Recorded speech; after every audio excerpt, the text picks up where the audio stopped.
everybody wants more. And this creates a system whereby you set a high for yourself, work towards achieving it, and as soon as you achieve it, you set a new goal for yourself and work towards achieving it.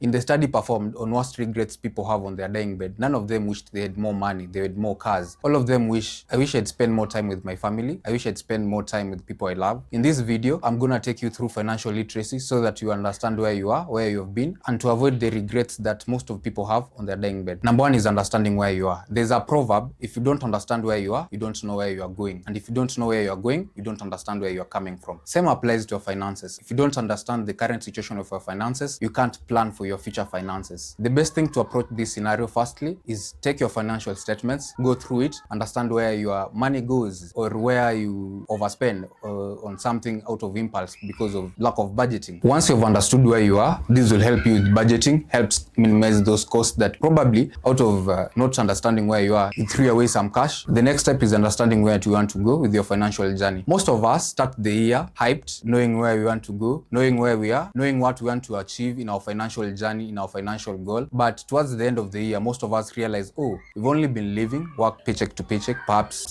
settling your bills. And the goal that you had at the beginning of the year is no more. And then you wait for another year to set a new goal. And this cycle repeats itself until 10 years down the line, you look and you're like, I've been setting new goals each and every year. Today here, once you know where you want to be, you set a deadline for it. For example, instead of saying, I should have saved this amount of money by the end of the year, say amount of money by September, date 30. This will keep you in check. And setting that deadline in each and everything you do rewires your brain. Just to drive the point further, take it, for example, when you are in classes, given a homework, but you really want to work on it when you arrive home on Friday. You'll time perhaps on Sunday evening to work on it. It's human nature, it's human psychology. So what you want to do with your finances, your goals, create a deadline for each and every goal that you set for yourself. This rewires your brain to actually work on it instead of just saying, I'll save this amount of money or I'll do this by the end of this. That doesn't help. And that's what we've been doing, and here you are. First thing first, you need to restructure your budgeting. You go through your financial history, budget each and every cash that you spend on. Once you restructure your finances, now you have clear standing on where you are. You understand, I'll use this amount of money to save, to use on this by the end of this certain period of time. Or I'll do this, or not necessarily with your finances. It could be a thing that could propel you towards achieving certain satisfaction within yourself, despite finances being the major factor in our lives. Once you're done with that step, once you know where you are, know where you want to be, now you set an action plan. In action plan, there's a saying, the dream is free, the hustle is not. So in action plan, you restructure your finances in a manner that you won't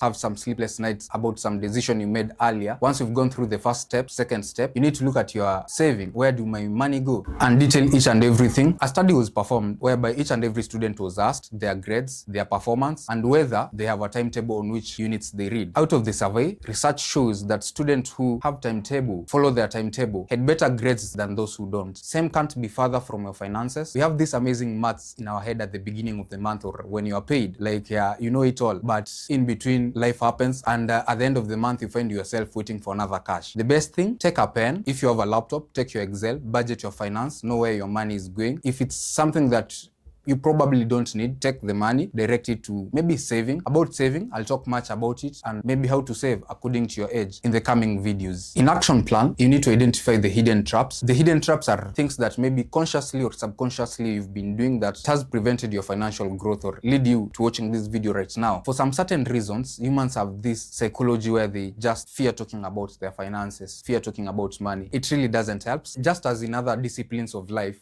we talk about things, we talk about maybe construction of a building, how will it be? But in matters money, people are usually afraid. So the best thing, find someone you can trust, find someone, might be a friend, might be a family member, might be a spouse, someone you can converse about money. This helps you to be more friendlier with money. And once you are more friendlier with money, everything will flow. As opposed to you not discussing the topics, study shows that finances, money is the #1 cause of relationship breakups. Perhaps talking matters money with someone maybe you trust, like your spouse, will help ease the tension with money and perhaps prevent some issues that comes from you not talking about your finances, which could have helped you be in a better financial position. #2 is avoiding financial inflation, whereby sometimes you walk on the road and you see something you admire and you're tempted to buy it. Maybe there's an offer somewhere and you don't want to miss out on the offer, even though that's something you're going to buy.